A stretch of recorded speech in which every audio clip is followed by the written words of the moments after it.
की जीवन गाथा सुनाने जा रही हूँ। एक पंखा बेचने वाला था सौदागर।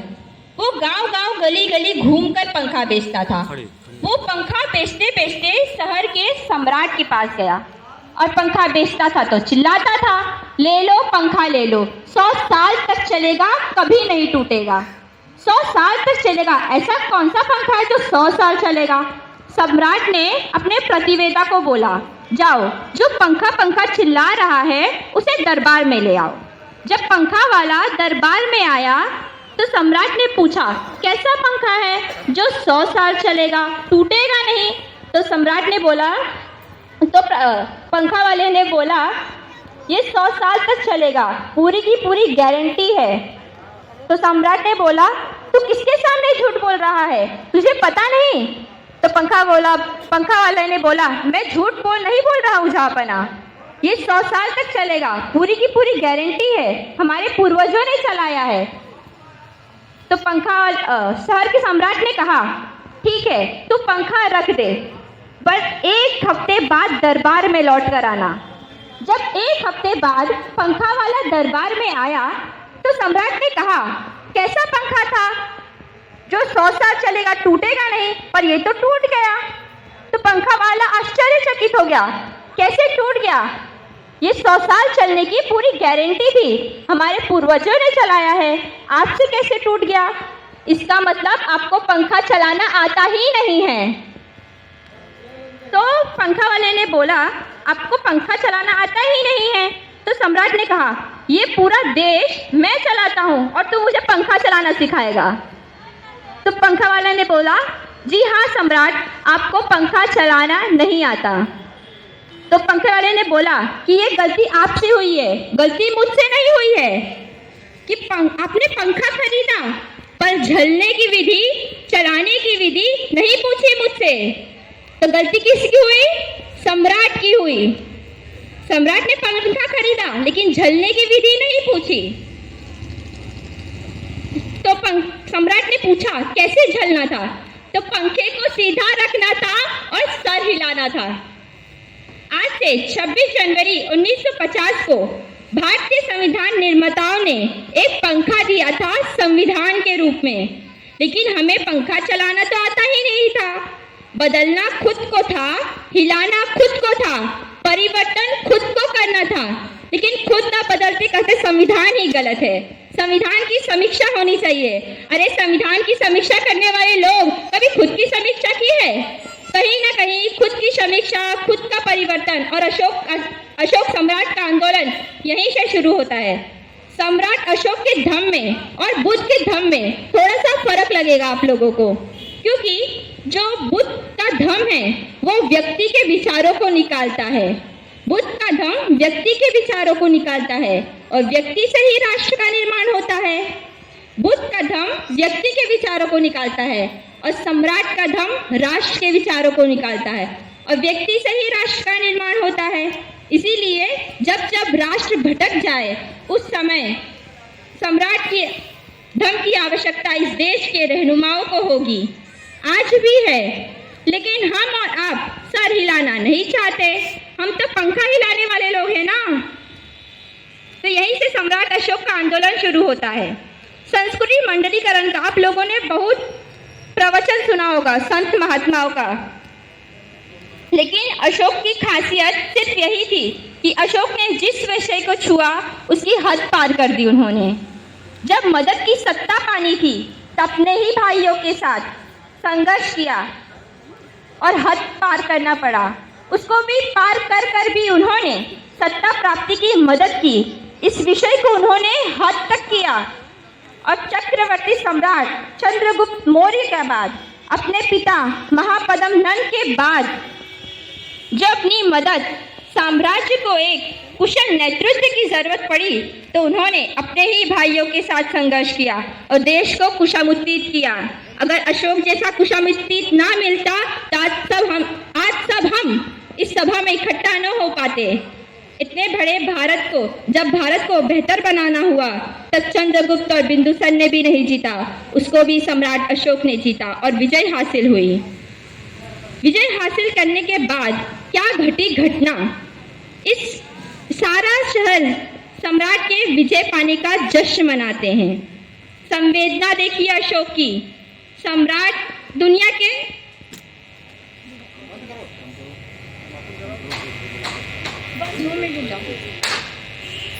के सारे सम्राट विजय पाने का जश्न मनाते हैं, लेकिन सम्राट अशोक मातम मनाते हैं। कैसी विजय है? जहां जश्न के मृत्यु का तांडव मनाना चाहिए, वहां मृत्यु का मातम हो रहा है। क्यों हो रहा है? जहां अशोक को इतने बड़े विजय की खुशी हासिल होनी चाहिए थी।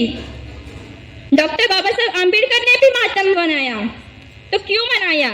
उन्होंने मानवता संवेदना को समझा। जब एक कलकलाती हुई सामने आई, एक बच्चा बिलबिलाते हुए सामने आया, एक बूढ़ा बेसहारा भी था। जब उन्होंने देखा एक व्यक्ति की हत्या होती है तो कितने होते हैं उसके रिश्तेदार, चाहने वाले, माँ बाप, भाई बहन, बस एक ही हत्या से कितने सारे लोग प्रभावित होते हैं। कितनी गहराई से सोचा अशोक ने। ऐसे सोचने वाला राजा निश्चय रूप से जश्न नहीं मातम ही मनाएगा, और मातम मना के संकुच नहीं हो जाते। इस मातम का प्रायश्चित कैसे होगा? क्या करना होगा ताकि मैं इस जनता के दिल में पूर्ण हो सकूं? तो क्या करना होगा? तो उन्होंने रणभेमी को बंद किया और धम्मभेमी का धम घोष करते हुए एक लोक कल्याण की ठान ली। वहां भी हद कर दी उन्होंने, ऐसी हद कि जनता का नैतिक और आध्यात्मिक इतना विकास किया कि देवता और मनुष्य एक हो गए। जो कभी आपस में मिल ही नहीं सकते थे, बड़े लोग छोटे लोग से मिल नहीं सकते थे, छोटे लोग बड़े लोग के साथ रह नहीं सकते थे, ऐसे सामाजिक उदाहरण बनाया कि बड़े लोग और छोटे लोग समता समानता के विचारों के संभावक हो गए। और जो धरती पर देवभूमि कही जाती है, वास्तव में सम्राट अशोक का शासनकाल ही देवभूमि कहने लायक है। वो सब तो कल्पना, हाँ बस ये तो सब कल्पनाएं हैं जो सुनते हैं आप लोग, लेकिन जो हम कह रहे हैं वो कल्पना नहीं, इतिहास है।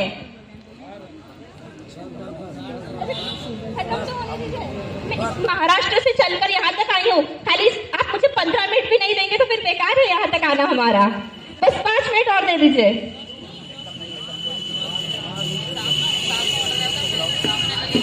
बस 5 मिनट और, बस 5 मिनट। अरे बिल्कुल 5 मिनट, हमारी स्पीच तो खत्म हो जाए। बोलिए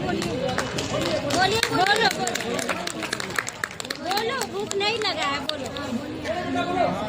इतिहास उसे कहते हैं जैसा निश्चय हो उसे इतिहास कहा जाता है। ऐसा काम अशोक ने किया। धर्म और संस्कृति को जब छुआ वहां भी हद कर दी उन्होंने। हद का मतलब जो कोई नहीं कर सका। संस्कृति अशोक के सारे कार्य का सबसे महत्वपूर्ण कार्य था संस्कृति का आंदोलन। और संस्कृति की परिभाषा क्या होती है, एकदम आसान भाषा में बता रही हूँ, लोक भाषा में, जिसे जेपी शास्त्री साहब ने मुझे बहुत अच्छे तरीके से समझाया था। संस्कृति का प्रभाविक जोड़ होता है प्रकृति, विकृति और संस्कृति। प्रकृति उसे कहते हैं जब हमें भूख लगी हो तो रोटी चाहिए, तो अपनी भूख के लिए हम रोटी का इंतजाम करते हैं, और मैंने खा ली, क्योंकि हर जानवर करता है, हर इंसान करता है, अपने पेट के लिए रोटी का इंतजाम करता है। तो प्रकृति उसे कहते हैं जो अपने हिस्से की खाए, और प्रकृति उसे कहते हैं जो अपनी तो खा ही रहा है, दूसरे की भी छीन के खा ले, वो प्रकृति है। और संस्कृति उसे कहते हैं जो आधी रोटी अपनी खाए और आधी रोटी अपने पड़ोसी को दे दे, वो संस्कृति है। और हम ऐसी संस्कृति के संभावक हैं, हम ऐसी संस्कृति के प्रवर्तक हैं, हम ऐसी संस्कृति के विध्वंसक कभी नहीं हो सकते। आज ऐसा वातावरण नहीं है समाज में, लोग दूसरों की रोटी खाने में लगे हैं, अपनी माँ बहन को माँ बहन समझते हैं और दूसरों की माँ बहन के साथ दुर्व्यवहार करते हैं। ये क्या देवी देवताओं का देश हो सकता है? ये संस्कार कहाँ से आए? तो निश्चय रूप से हमने सम्राट अशोक के जैसे महान संस्कृति को भुला दिया। जो संस्कृति को भुला दिया वो विकृत तो हो ही जाएगा। आपके पूर्वजों को भुलाने का नतीजा जो श्लील को भुला।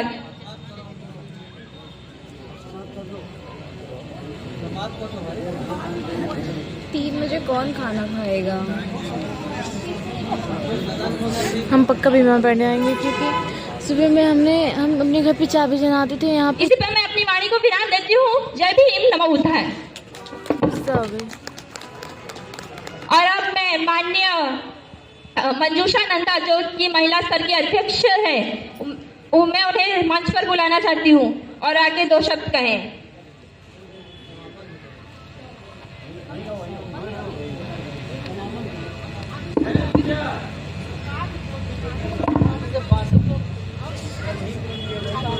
हाँ, खुला सत्र में